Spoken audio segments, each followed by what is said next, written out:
Welcome to Torah Today Ministries and our continuing series, Tehillim Talks, our studies in the Psalms. And in this episode, we find ourselves in Psalm 46, a very short psalm, only 11 verses, and it divides itself very easily into three sections. And it has a rather long attribution. It is this: to the choir master of the sons of Korah. And this is one of the 8 psalms in this group of psalms that are all attributed to the sons of Korah, according to Alamot. We don't know what Alamot is. We find the word over in 1 Chronicles 15:20, where it talks about harps according to Alamot, whether this Alamot is a tuning, or if it's a melody or a particular type of harp or musical instrument, we simply don't know. But the Hebrew word itself, alamot, can be translated a couple of different ways. One is all moot, which means upon death. And if that's how it should be translated, this is a psalm that is to be sung and studied and contemplated either when a person is approaching death or when we've lost a loved one, because this psalm does contain great comfort. It could also be pronounced olamot. Olam is the Hebrew word for an age or an eon. So this would be the plural. So this would be for the ages, or according to the ages, or an ageless song. Also, this is the only psalm in the book of Psalms that's called merely a song. We've seen earlier a song for the dedication of the temple. And in the last episode, in Psalm 45, we find the book of Psalms only love song, but here just a song, the only one in the entire 150 Psalms that's just a song. Make of that what you will. But let's take a look at the first 3 verses, the first section. God is our refuge and strength, a help in trouble, readily found. Therefore we will not fear when the earth changes, though the mountains shift into the heart of the sea, its waters roar and foam, the mountains tremble at its swelling. And so the first section ends with the word Selah. So we know we've come to the end of a section. These 3 verses describe a time of great turmoil. You know, we usually think of the earth as being solid, and we have both feet planted firmly in the earth. We feel stable and like everything's good. But here we find a place where the ground is shaking and unstable. The earth is changing. The mountains are shifting into the heart of the sea. The waters of the sea are roaring and foaming, and the mountains tremble. In other words, all the things that we thought of as being solid, stable, and unchanging are all unstable and shifting and changing a great deal. But the psalmist says, but we won't fear. We won't be afraid, because God is our refuge. That's where we go when we need protection. He is our strength. He is what we need when we are weak. He is our help. This is what we need when we need assistance and guidance. And this word for help is unusual because the way the word is spelled is as Ezra's name. Let me explain. The word for help in Hebrew is the word Ezer, which is Ayin, Zadi, Resh. It's found many times in the scriptures. And it's part of people's names, like Eliezer means my God, Eli. Ezer is help, or is my help, or my God helps. Ebenezer, as in Ebenezer Scrooge. Eben means stone, Ezer means helps, my rock of help, my stone of help. And the man Ezra, his name comes from this word Ezer. All that is done is a hey is added at the end, and Ezer becomes the man Ezra. And outside of the books of Ezra and Nehemiah, this is the only place where Ezra's name appears. Now, did the psalmist mean for this to be spelled like Ezra's name? Is there some allusion here to Ezra? Or could it be that Ezra's parents decided to name him after the spelling of this word in this psalm? We don't know. But we do know that God's Spirit is at work in the writing of these Psalms. And it's almost as if to say, when you see everything being shaken to pieces and being destroyed, remember that God is our Ezra. And what did Ezra do? What did he accomplish in the Scriptures? Well, he was sent back to Jerusalem along with Nehemiah to rebuild the city and the walls and the temple. He was a restorer of that which had been destroyed. And it's almost as if the psalmist is saying, or the Holy Spirit is speaking through the psalmist, whether the psalmist knew it or not, that God is our Ezra. He restores that which has been destroyed. Now, there are a number of different words being used here for changing and shaking and so on. And three of them are very similar. There's the word mur, which I translate here as change, is a good translation for that word. There's the word moot, and I like the way Alec Motier translates this in his wonderful book, Psalms by the Day. And he translates the word as shift. It's found 3 times in this psalm, and most translations translate it different ways each time. And Motier came up with the word shift, which seems to fit all 3 uses of this term. So we have mur, change, and moot, shift. We also have mug, which means to melt, and we'll come up to that in just a moment. So mur, moot, and mug. Definitely a play on words is going on here. And then we have the word for shake. And so just about every word in the Hebrew language that describes melting, falling to pieces, shaking, shifting, the psalmist has recruited all of these words trying to describe how everything is going to pot in this psalm. You know, as I record this, 1 week from today is Passover, the first night of Passover. And 1 week ago today was when the eclipse occurred. We watched it right here from our backyard. Incredible, incredible thing to see. And just a couple days ago, Iran launched missile attacks into Israel. And I know that in the next few days, the Jewish people plan to sacrifice the first red heifer in over 2,000 years. And the whole world is just shaking. Things are changing. And it really does look like last days sorts of things that are happening. But do we need to be afraid? Therefore, we will not fear when the earth changes. How can we not be afraid when everything that's been dependable and solid in the past is now shaking to pieces? And by the way, you've heard me mention before that the seas and oceans in scriptures are always a metaphor for the nations, for the turmoil, the sudden change in the national settings, because things can be kind of peaceful one moment and there'll be a raging storm the next, and everything is being shaken. So how can we not be afraid? How do we experience God as our refuge, our strength, and our help?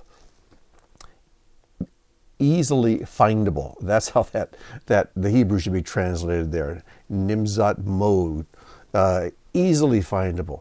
How do we experience that? Well, for one thing, I've discovered, and I can speak for Robin as well and other friends, it seems like the more difficult things in the world become, the more the world shakes, the closer God comes to us. When things are the most difficult out there in the world, and the world's becoming totally unstable, it's like when we pray to God, His peace arrives more quickly. Things inside our hearts and souls just settle much more quickly than they ever did before. It's like the more shaky things get there, the more stable things get in here. I don't know if you experience that or not, but that's been my experience and that of my wife and others that we know. Well, I'm anxious to get on to verse 4. Now, we've just read about how the oceans are roaring and foaming, and there's all this turmoil, and the mountains are sliding into the sea. But it's almost as if God's saying, don't be distracted by the oceans, these big oceans and these huge waves and all the noise they're making. There is a river whose streams make glad the city of God, the holy habitation of the Most High. I'll shift that in your mind for a second. Somehow, God is speaking through the psalmist and saying, when you look out at the world, you see the oceans just going crazy and destroying everything. But don't look at that.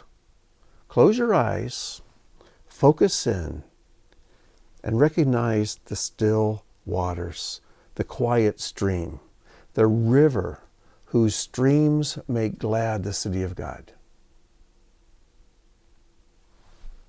It reminds me of Psalm 23:2, how God leads us in green pastures, makes us lie down beside the still waters.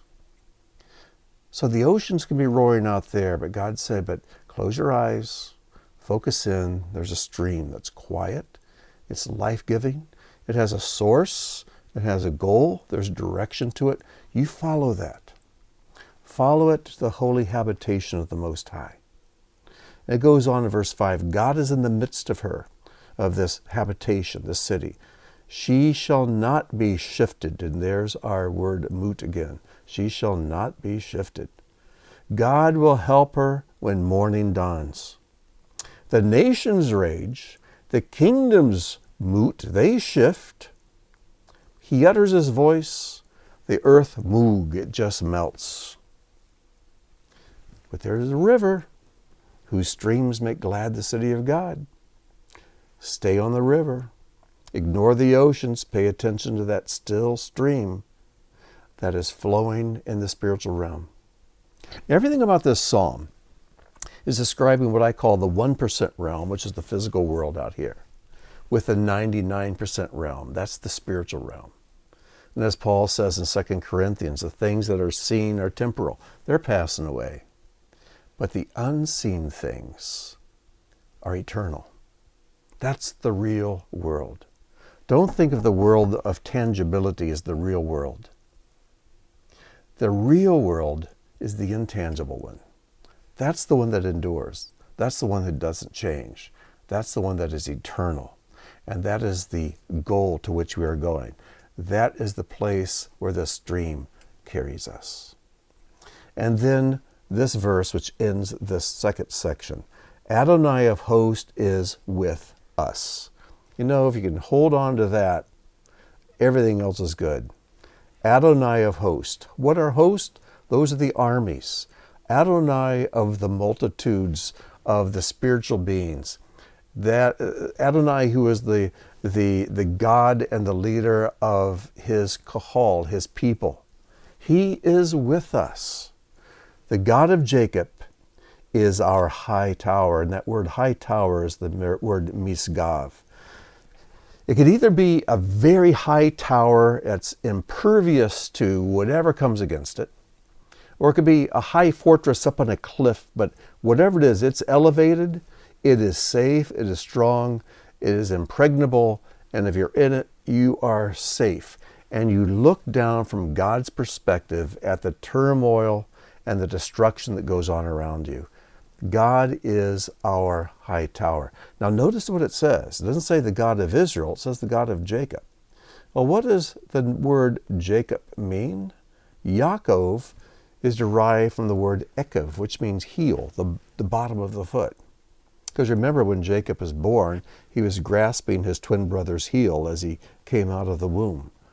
Yaakov was grabbing the ekev of his brother Esau. So the God of the heel, of the lowest part, is our high tower. That's amazing. Because you may feel very lowly. Well, that's okay, you're in good company. Because the God of the very lowly, the heel, the lowermost part, he is our misgav, he is our high tower. By the way, you'll find that word misgav, high tower, twice over in Psalm 9, verse 9. And this is what it says. Adonai is a misgav, for the oppressed, a misgav in times of trouble. No, that is what we need in these days. We need to discover God as our high tower of strength.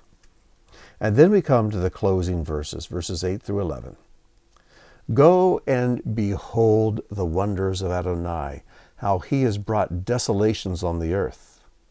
Now, when I think of the phele of God, the wonders of God, I think of the trees and the clouds, the sun, moon, and stars, the canyons, the oceans. I don't think of the desolations on the earth.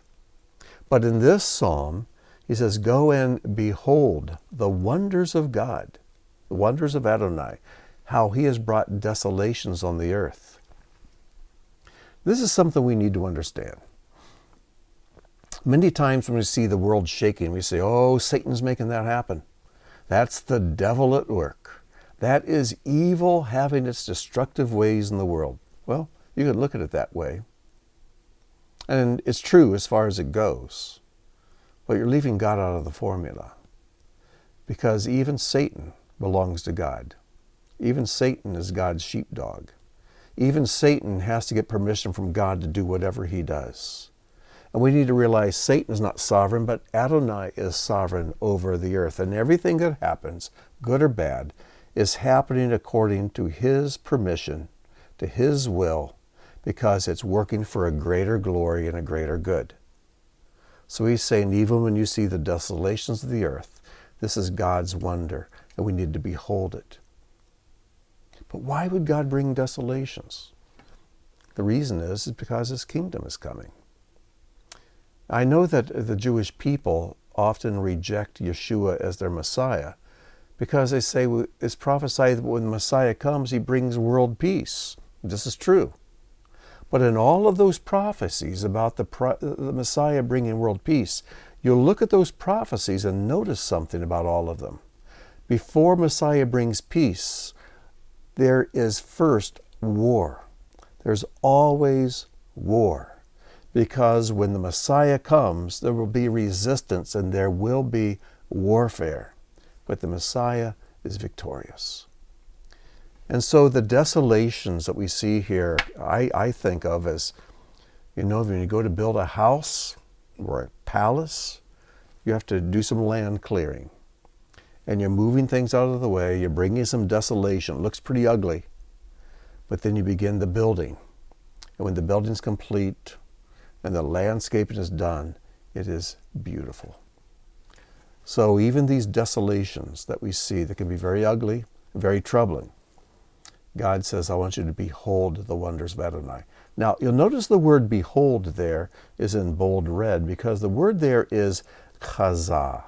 Chazah. Very interesting word. Chazah means to behold with the spirit or the mind. This is how Rabbi Samson Raphael Hirsch renders the word. And it's not to see with the eyes. That's ra'ah. That is not what we're to do. We're to behold with the spirit, with the mind, with the inner parts of us. Chazah.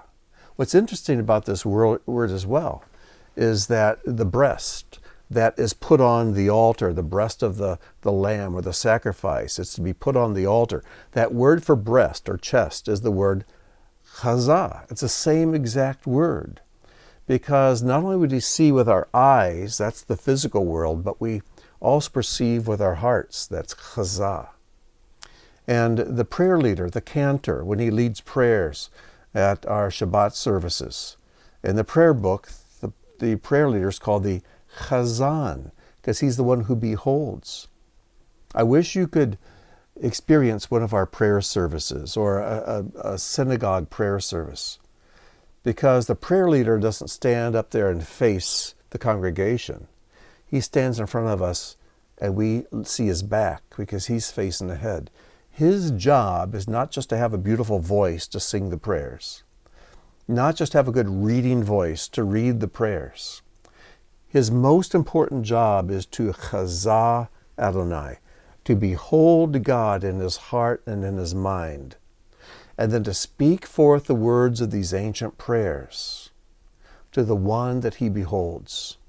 And if the chazan can chazah Adonai, then the congregation is affected by that. We find ourselves following him into the throne room of our Lord. So we need to behold God's work. Sometimes we can't see with our eyes, but we can behold it with our hearts and minds and in our spirits. So go and chazah the wonders of Adonai. Go. We have to move away from our viewpoint here and go to the top of that high tower. And then we can chazah what God is doing in the world from his point of view. Verse 9, he makes wars cease to the ends of the earth. So not just the big wars, but all the little battles, wherever they may be. He breaks the bow and shatters the spear. He burns the chariots with fire. So all the instruments of war are destroyed and done away with. Now this verse 10 is usually translated, be still and know that I am God. But the word there is not be still. The word is relax. Relax. It's the word rapha, relax. Loosen your grip, let go. When you read this verse, here is the image I want you to have in your mind. I want you to picture a mother who has a small infant son whom she loves with all of her heart. But there's a Pharaoh who's made an edict that all the little boys have to be drowned in the river. And this mother is willing to die for her little boy. But dying will not help him. She does something even more difficult than dying for him. She makes a teva, an ark, a basket, and she waterproofs it. And she puts her little baby boy in the basket. She puts the basket in the water. She's holding it with her hand. And the hardest thing she ever would have to do in her entire life is to relax her grip and let go. Is the moment she lets go of that basket, it's out of her control. And that's what God asks us to do. What is it that you're holding on to so tightly? You've got a white-knuckled grip on that thing because you've got to hang on to it. And God's saying, Rapha, relax your grip. Take it easy. I've got it covered. Trust me. Let go. Let go. Let go. And letting go often takes more faith than holding on. There are times we have to hold on, but here, letting go is the key to really knowing that he is God. So relax and know that I am God. It's interesting that that word relax, rapha, is the same word Pharaoh used when he accuses the Jewish people of being lazy. In Exodus 5:17, Pharaoh says, you are rapha, you are lazy, you are lazy. That is why you say, let us go and sacrifice to Adonai. So, in other words, sometimes faith just requires some relaxation, letting go your grip, just letting loose. But I want to give you another way rapha is used. In Joshua 1:5, the angel of the Lord is speaking to Joshua. He says, no man shall be able to stand before you all the days of your life. Just as I was with Moses, so I will be with you. I will not rapha. I will not let you go. I will not let you go, nor will I forsake you. So we have to let go of some things, but we can know this, God will never let go of us. So relax and know that I am God. I will be exalted among the nations. I will be exalted in the earth. And then we find verse 7 repeated here. Adonai of hosts is with us. The God of Jacob is our high tower. Selah. The God of the heel is our high tower. The God of the humble is a place we can run, a place we can hide and look out with our eyes and behold his wonders on the earth. Even when everything's being shaken apart, we can be secure. But we may have to let go of some things before we can experience that. So I hope this short psalm has been a blessing to you, as it has been a blessing to me and those I've been discussing it with over the last few days. So until next time, I wish you shalom and may God bless.